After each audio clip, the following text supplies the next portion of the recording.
go with the bed. Them other places come close, but they don't compare. Now I've been to New York, come on, Texas, yeah, Midwest, and it all reminds me of California, cause there's no place like California. California, A-A-T-L-M. Still a long way to go in this draft, but if you can lock up a few key positions here in the first few picks, it's a great luxury to have. California, no place like California. fresh off a flight to... Oh, did they get themselves a player here or what? Headed right to Austin, most likely flossing. Type exhausted, high as a forklift. Oh, no need to worry about this guy. Just plug him right into a starting role, and he'll be a massive upgrade. Honestly, it's the same mountain rip. Instant impact right there. That's a big leap forward from what they had on the roster to begin with. Russia to Delaware, trust me, I'm well aware. Barcelona to Bel-Air, Petty to the deep fraud. Tell him he saw how heavily he bought. These middle rounds are where your decisions can really impact your team. Because if you pass on certain positions, there's no guarantee you're going to see him again. And these guys are going to get themselves a great player here, whether it's A, B, or C. Reminds me of California, cause there's no place like California. Certainly Patriots will be a hot commodity here. We've seen one go already. Might we see a second? What to do here? Build up the interior of your line or get that skilled player to add another weapon? Three choices here, all of them impact players. Now it's getting to the time of the draft where you really want to get lucky and hope somebody falls into your lap. And there's a pick that does fill a hole, but I'm not sure that it's really going to be the one that improves the overall squad a tremendous amount.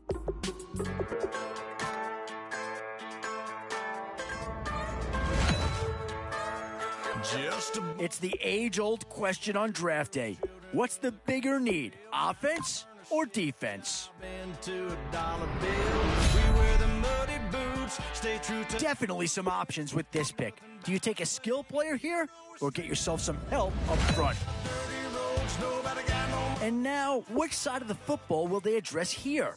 Some interesting options either way. You know we're straight out of that long week working now. Everybody wanna party all night long. Bonfire on the back 40. We've seen one St. Louis Ram come off the board. Might we see another? Till we're straight out of moonlight, straight out of moonlight. Yeah. Just a bunch of John Deere junkies getting funky to some old hang nothing, been stuck in the mud that we can't hook up to a rusty chain in the sun or in the rain. It's the kind of thing, you know we're straight out of that dirty south, dirty roads, nobody got no money, got them signed up, pickup trucks whistling at them on the country, yes sir.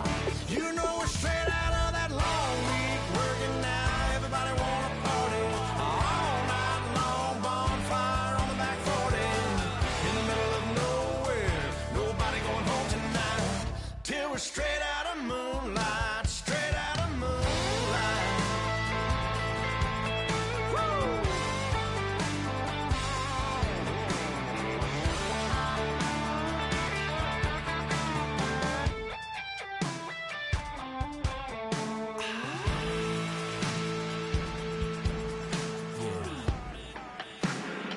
You know we're straight out of that dirty south, dirty roads, nobody got no money, got them signed up, pickup trucks whistling at them from the country, yes sir. You know we're straight out of that long week working now, everybody wanna party all night long, bonfire on the back 40 in the middle of nowhere, nobody going home tonight till we're straight out of moonlight.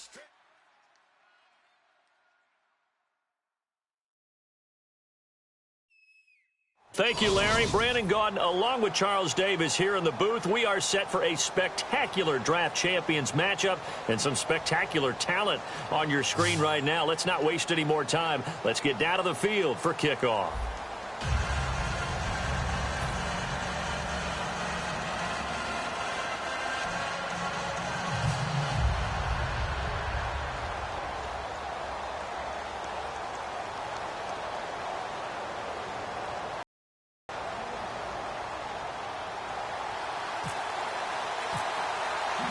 Here we go in a rematch of Super Bowl 48. The Seahawks and Broncos are underway.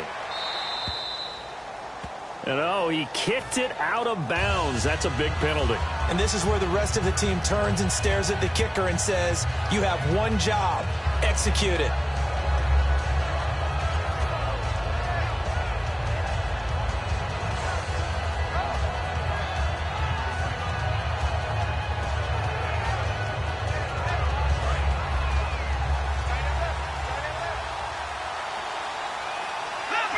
They come out here in the eye.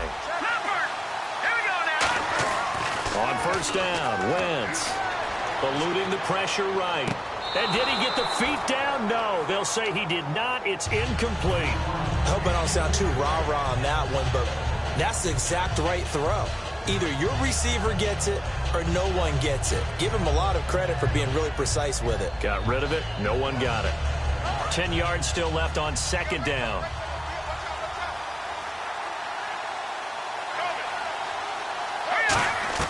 Wentz again here on 2nd and 10. And he rifles one incomplete. He was trying to get it to D'Angelo Williams. And it's 3rd down.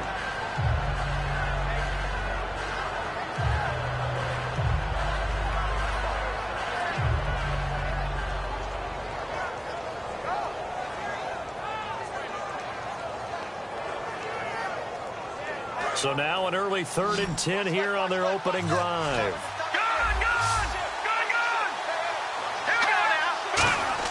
Now Wentz on 3rd down. Rush coming, and he's taken down. Dayon Buchanan in there to get him for a loss of 3, and it'll be 4th down.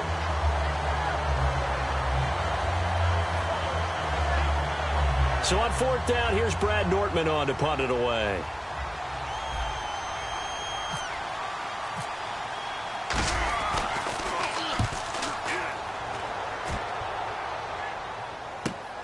Now Brown.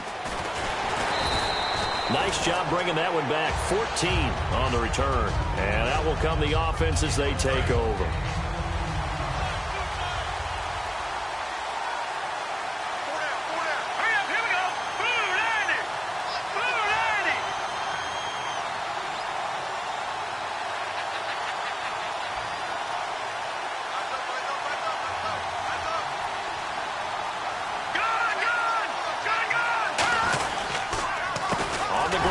This is Isaiah Crowell. And nothing doing. He's immediately taken down at the line of scrimmage. It's a loss of a yard there, and now 2nd down. And the defensive line controls the offensive front the way we just saw there. It doesn't allow any of the offensive linemen to leak downfield and get to the linebackers and block them on the second level. You end up with the type of play we just saw. Linebackers didn't have to fight anyone off. Didn't have to knock anyone to the side. Didn't have to elude anyone trying to block them. They just saw the play, ran to the ball, and finished things off. 15 yards through the air and a 1st down. And just a small glimpse there as to why they like this rookie so much. And that's why they lit up a little bit in our meetings with the coaching staff. Yeah, when we talked about them, they did. Yeah, you know, they like his work ethic. You know, this guy's running every route well in the route tree and getting better at it all the time. Really honing his game. They expect a pretty good jump out of him as things continue to move on. All right, it's football 101 to know that the quarterback controls just about everything on offense, but a lot of times what gets missed is that the center controls line play. He has to communicate to the guards and the tackles what type of front they're facing, how they're going to block it, and what adjustments need to be made sometimes on the fly as a defense will shift. Give the center a lot of credit because for the most part, he's got big defensive linemen over his face all game long that he's got to try and block and protect his quarterback and create space for his runner. In this case, he did a really nice job of communicating and executing. They'll lose a yard, and it brings up 3rd. And now on 3rd down, they'll need to get it to the 36 to pick up the 1st. Throwing on 3rd down, Keenum. And he finds a man. It's Olsen. And he will score. Touchdown, Seattle. Greg Olsen, 42 yards. And the Seahawks have taken a first quarter lead.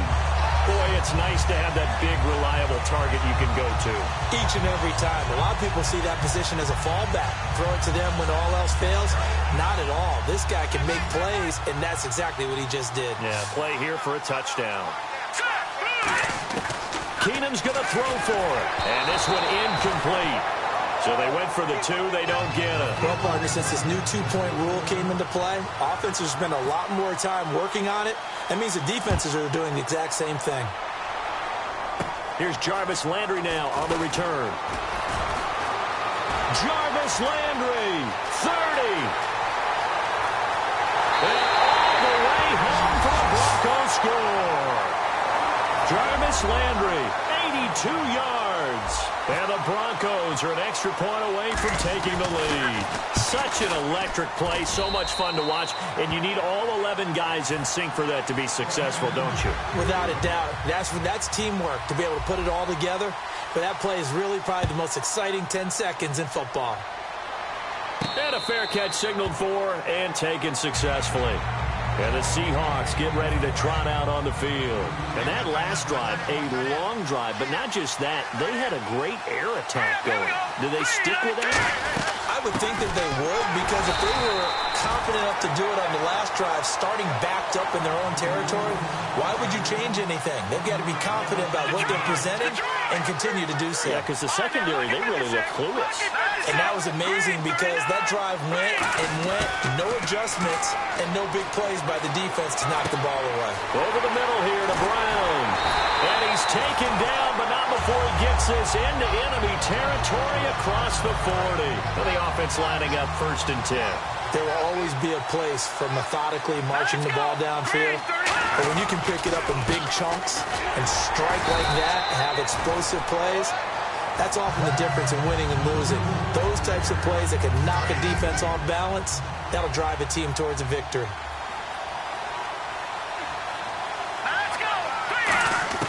To throw on 2nd down is Keenum. Oh, the ball comes out on the hit, but they'll say it's incomplete. It's a tried-and-true formula, and I don't think it'll change for as long as we play football.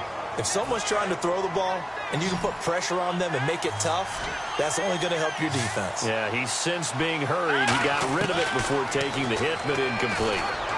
He finds his target, Fuller. And he's able to get the first here as he's taken down at the 25. So here we go, 1st and 10 now.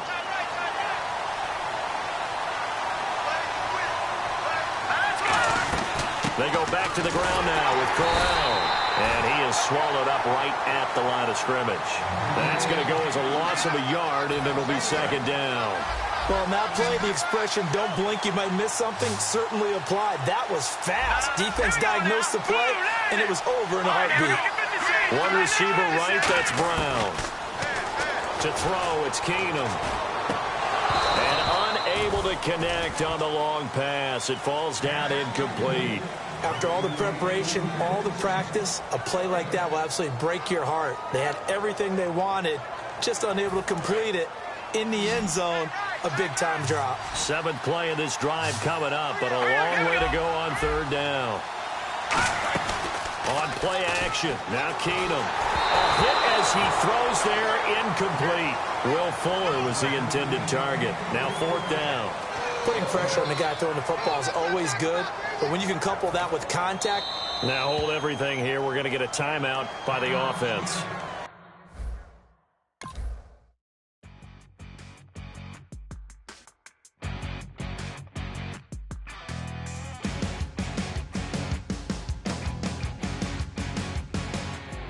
Your crack at dawn, Monday morning coffee, strong pouring everything you got into a paycheck Friday night. Your power stroke, diesel backhoe riding king, 18-wheeler driving, living life in between the lines of clocking in and quitting time. Then the 6-string circus comes to town. We hang them speakers over the crowd. When the lights come on, everybody screaming, lighters in the sky, yeah, everybody singing every word to every song of the girl that's singing tonight. When the lights come on, everybody's feeling a hallelujah from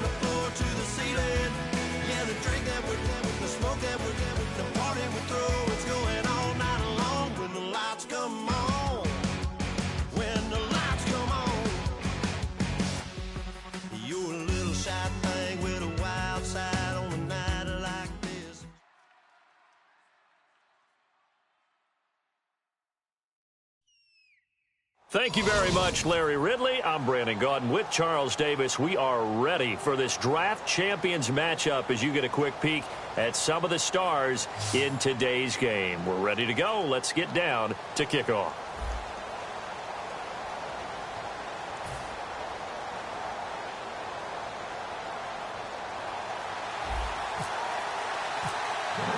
Two teams here amped and ready for football, and off we go in week 2 of draft champions. It's a very short kick taken by an up man. And solid field position here to start as they get it out to the 40-yard line. Well, that return gives them a golden opportunity to go out in front. How will the defense respond after giving up that type of a return?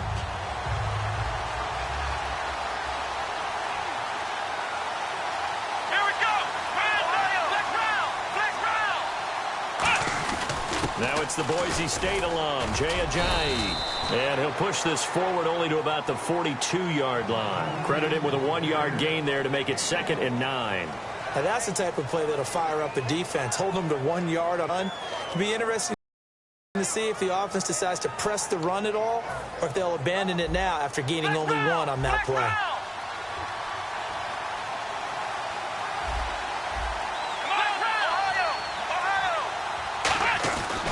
They stay on the ground. Again, it's Ajayi. And he is going to lose yardage here. It's a loss of 2, now 3rd down. Well, you want to talk about a guy that just swarms to the ball defensively. Javon Kearse, he kind of wrote the book on it. He certainly did. It's almost like he has those blocks that sprinters use that he comes out of at the snap of the football, and he just takes off and goes, and that's why he can make those types of plays in the offensive backfield.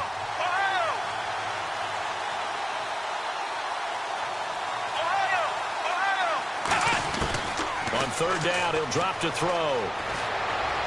Complete to Jason Witten. And the play goes for 19 yards. Gives him a new set of downs. Well, the advantage has certainly shifted to the defense as we began that 3rd down play, and they found a way to foil it and pick up a 1st down. 3rd time's a charm, right? 2 incompletions. Had to have it on 3rd, and they got it. Yeah, they stuck with it, weren't daunted at all, and picked it up.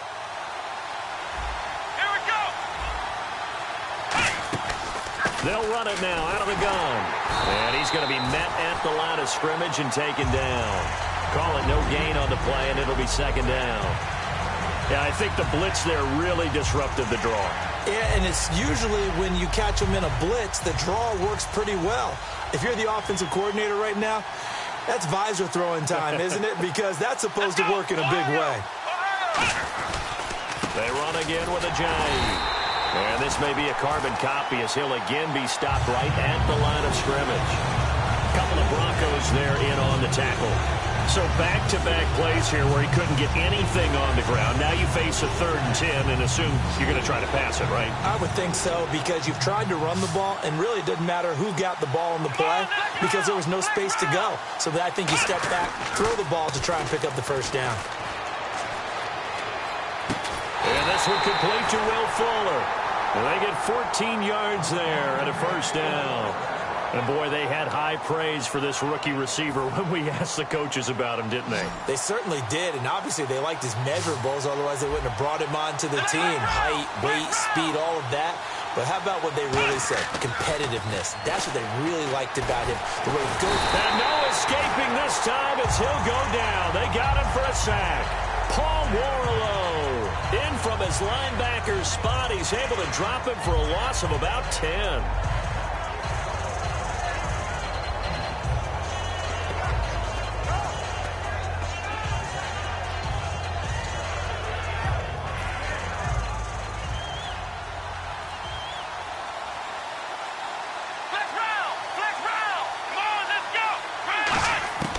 Out of the gun, they'll look to throw.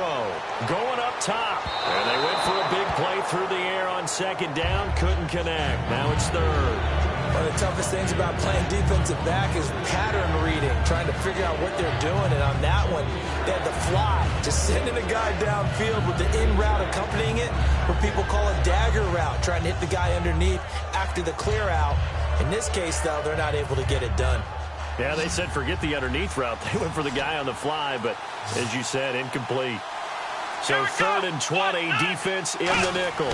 Surprised they didn't go with 6 DBs, the dime look. Escaping the pressure right. Now he'll let it go deep right side. And that is caught. Touchdown, Cowboys. Will Fuller, 37 yards. And the Cowboys have taken the early lead. So he scrambled right, but was able to look back toward the middle of the end zone to find the target.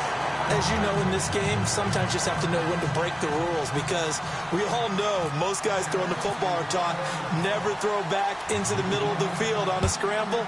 He did it and got away with it for a touchdown. Instinct sometimes, right? They just take over. Instinct and vision. Sometimes you just see people who are open, you're able to get it to them. And he'll bring it a few past the 20 to the 23-yard line.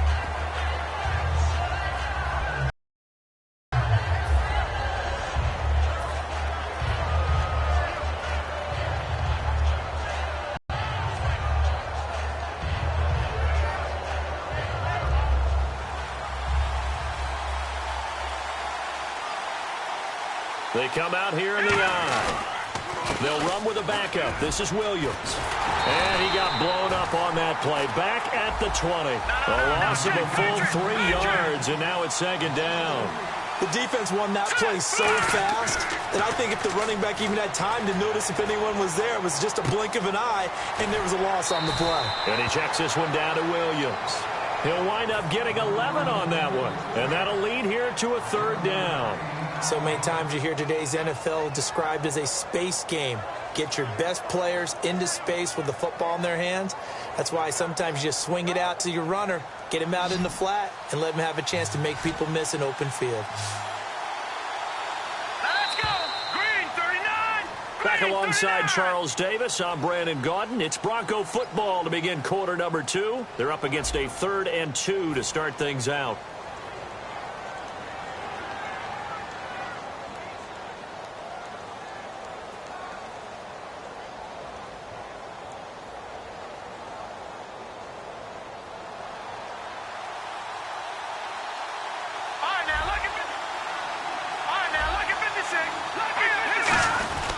They'll try and run for it. Here's Williams. And he will have a 1st down as they get him to the ground at the 37. It's a 7-yard gain there, and it's good enough to move the chains. I don't know about you, but that almost felt like old-time football there. 3rd and 2 is not necessarily just a running down anymore. A lot of times they want to throw the ball. They went back to the roots and powered forward and got the 1st down. There are so many things to watch for when you play defense. And reading your keys, you always hear about that, and having your eyes in the right place. Sometimes your eyes can fool you. How about that play action there? And it sprang the big guy, didn't it? Able to dump it over the top to him. Wentz now on 1st down. On the right side, caught by Green. Give him 16 on the pickup, and it'll be good for a Denver 1st down. And now inside the red zone, the offense will operate. And now the passing game here in the 2nd quarter starting to heat up a little bit. Don't you feel the rhythm starting to happen, right? And it's intercepted. A great read, and it's picked off. He's at the 50. He's at the 30, past the 20. And they will finally get him, but not until he's all the way down inside the 15-yard line. And now Dallas gets set to take the field. And they were able to punch it in the end zone last time. They'll be looking to do that again here for the defense. Obviously, they'll be looking to stop them from punching it back in the end zone. It always is punch-counter-punch, isn't it? And which team has the advantage? Let's just go back. Last time on offense, they rolled downfield, got into a good rhythm. You can see a little more bounce in and out of the huddle. You can see the sideline really get into the game. So defensively, you're thinking to yourself, how do we take that away from them? How do we get the advantage back? Let's see what they come up with. I think pressure is always the first way to go. You love pressure. I love it. We'll see if they dial it up this drive.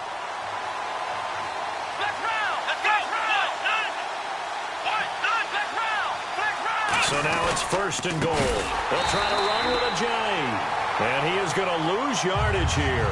It's a loss of 4 there, bringing up 2nd down. I don't know if there's any other way to put it, but that play was blown up right from the snap. How about the guys on the defensive side of the ball? It's almost like they were in the offensive huddle. It's one thing to stand him up from that 1-yard line. Pushing him back to the 5, though. Wow. Yeah, I like what you just said there. Not just stand him up, but end up making a play on the other side of the line of scrimmage.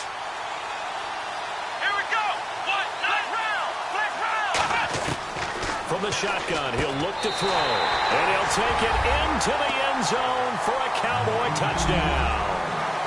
Jason Witten, a 5-yard touchdown, and the Cowboys will extend their lead. And it's good to make it 14-0.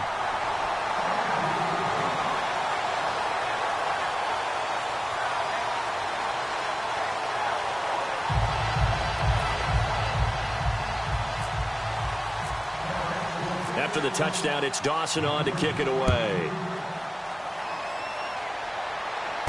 Fielded about a yard deep. And last year, that would have been a net gain of 5 on the return. This year, he stopped where he would have been if he had taken a knee, and that's at the 25. And Denver getting set to take the field.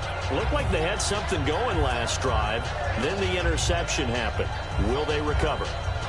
The memory they need to keep with them is that they did have something going. They were moving the ball on offense, had a nice sequence going. Don't worry about the other part. You can't get that back.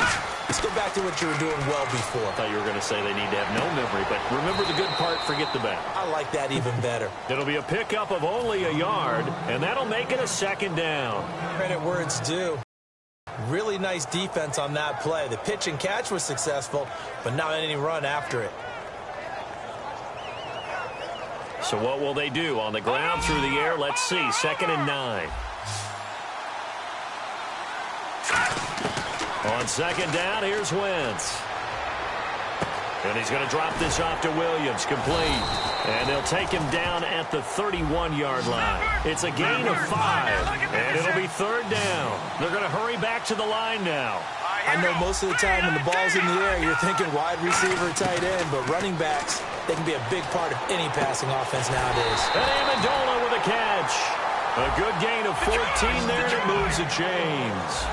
And Brandon, from our time in college football, where receivers weren't running the traditional NFL route tree, one thing they did learn, find open areas, find soft spots, and set up and catch the ball. And no escaping this time as he'll go down. They got him for a sack. Charles Johnson in there to bury him for a loss of 11.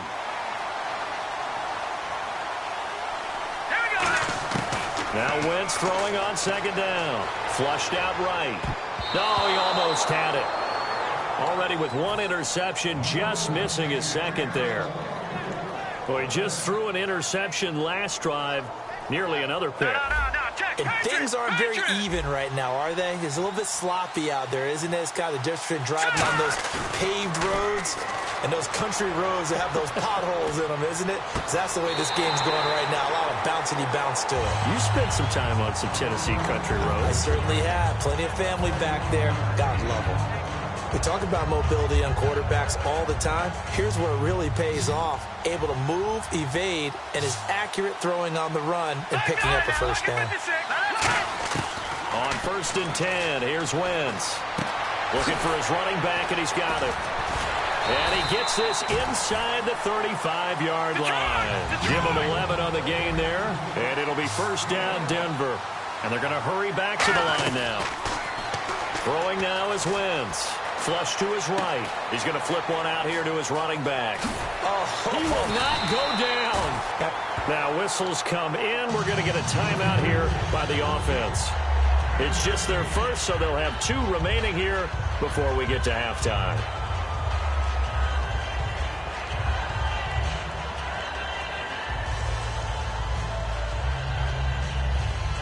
Red zone opportunity. They'll put 2 receivers left, 2 to the right. Into the red zone. Wentz. They'll set up the screen. This is Williams.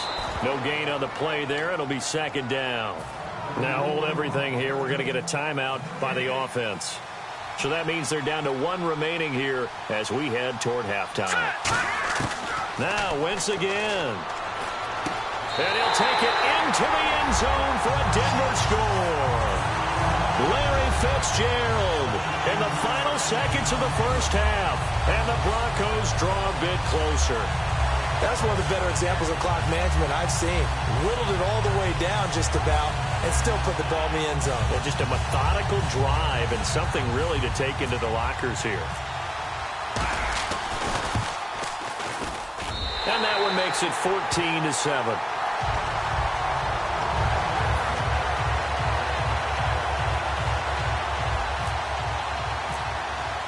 This game back within a touchdown now as the kickoff's away. Very short kick. This will be taken by one of the up men.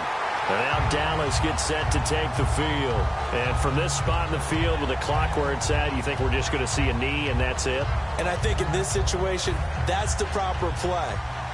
But we do know there's some risk takers out there that may want to take one more shot before the clock runs out. They'll come out throwing here to start the drive. He's going to sling this deep downfield. Golden Tate, his intended receiver. And that'll bring up second down.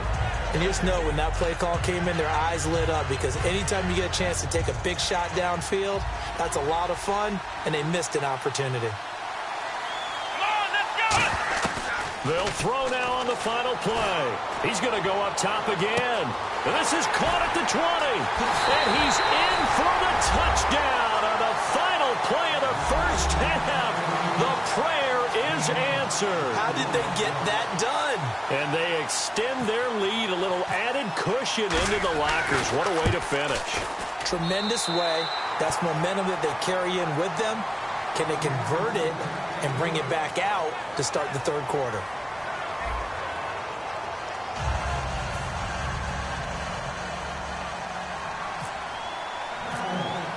Both teams appear ready for the fight ahead, and we resume action here in quarter number 3. That's fielded in the end zone. And a pretty good return here. He'll be stopped just shy of the 25 at the 24-yard line. Here comes the Broncos offensive unit here as they'll have it first to begin this third quarter. They have the ball here for the inaugural drive of the second half. Pretty big deficit, though. We'll see what adjustments were made in that locker room. And I never want to make something more important than it actually is, right? I don't want to create more hype than what is there. But this is I'm doing it, though. This is a really important drive. And we often talk about teams scripting plays to start a game. A lot of them script to start the second half, too. And they're scripting something that they expect to get them into the end zone and back into this game. We'll see if that script is a good one for them. See if they stay on the ground for second down. Possible run anticipation. Here's the D-line sandwiches together. Now Wentz. He was trying to find Ladarius Green there as tight end. And it's third and short. We just saw another example of really good defensive.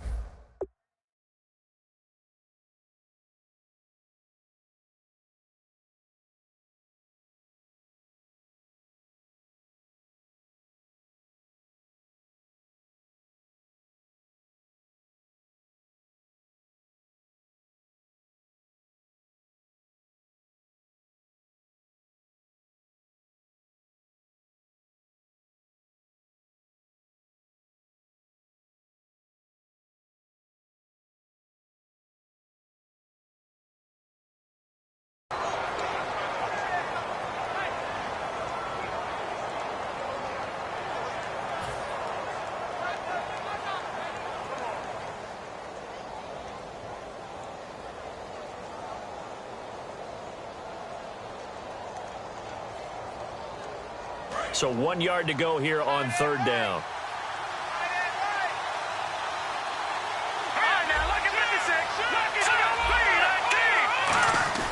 Wentz to throw on 3rd and 1. He's got his man here. It's Green. They only get 2 there, but on 3rd and 1, that's all they needed to keep the drive going. Would it be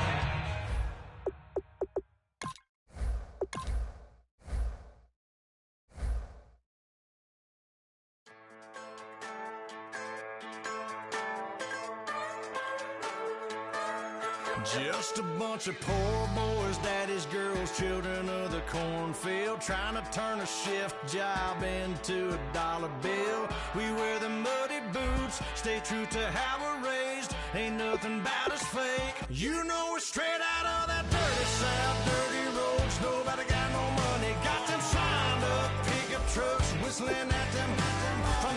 country, yes sir. You know we're straight out of that long week working now. Everybody wanna party all night long. Bonfire on the back 40 in the middle of nowhere. Nobody going home tonight till we're straight out of moonlight. Straight out of moonlight. Yeah. Just a bunch of John Deere junkies getting funky to some